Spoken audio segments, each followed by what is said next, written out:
Gini loh, cinta segitiga itu seru.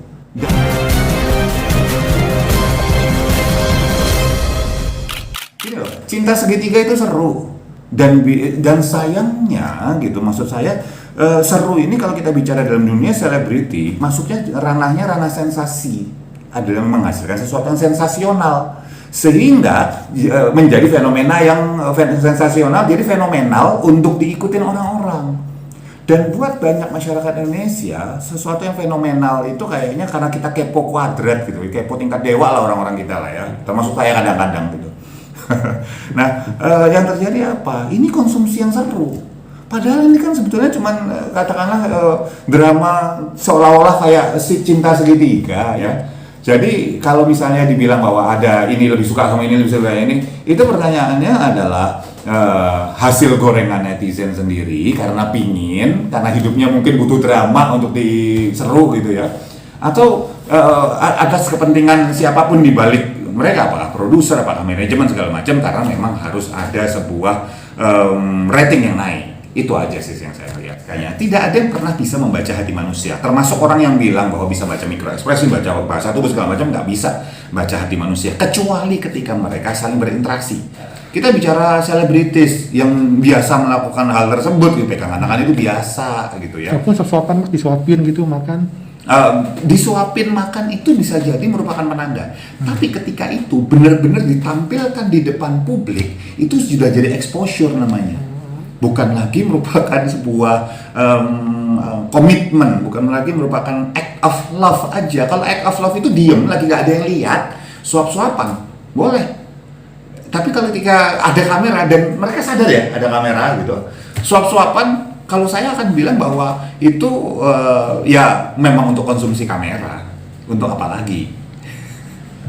Ya bisa naik untuk ada apakah ada sebuah album baru atau sebuah film baru atau sebuah proyek baru gitu, ataukah ini kemudian memang untuk menaikkan branding kan sekarang lagi susah nih semua gitu, biar namanya tetap naik, branding tetap diomongin sama teman-teman netizen gitu. Atau misalnya contoh untuk memang harus digoreng supaya tetap dikenal sensasional tadi yang saya katakan. Ya mendingan kita arahnya prestasi lah ya, minimal naikinnya jangan pakai drama lucu-lucuan gini lah, pakai produk atau program atau prestasi lah gitu. Berarti ini semua pure ciptaan atau gimmick atau emang keyakinan netizen mau nggak mau mereka mengikuti alurnya jadi. Ini udah jadi, kalau saya ditanya apakah ini kalau gimmick dari pihak manajemen, apakah ini kemudian dorongan dari netizen, buat saya ini sudah kayak ayam dan telur. Yang jelas ini tidak benar-benar terjadi gitu ya. Jadi gini, bisa jadi netizen ngomong nih, wah ini cocok ya sama ini, oh enggak, ini kan biasa ya, dua pihak, dua kubu berseteru gitu, itu menjadi seru gitu. Dua kubu, dan kemudian yang ini langsung manajemen melihat, wah bisa digoreng nih, jadi gimmick gitu, bisa. Atau memang sengaja dideket-deketin sehingga kemudian netizen yang kepancing gitu. Terus karena netizen kepancing, ini juga makin kenceng, udah jadi kayak ayam dan telur, mana aja. Kenapa kok ini bisa digunakan? Kenapa naikin nama, branding pakai sensasi daripada prestasi? Ya karena masyarakat kita terima hal tersebut, coba cuek.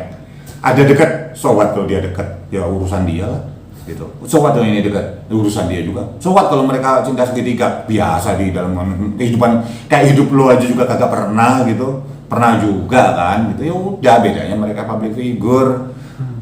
Terus ada yang bilang, ya hak kita dong, ya memang haknya, yang bilang bukan siapa, boleh kok gitu.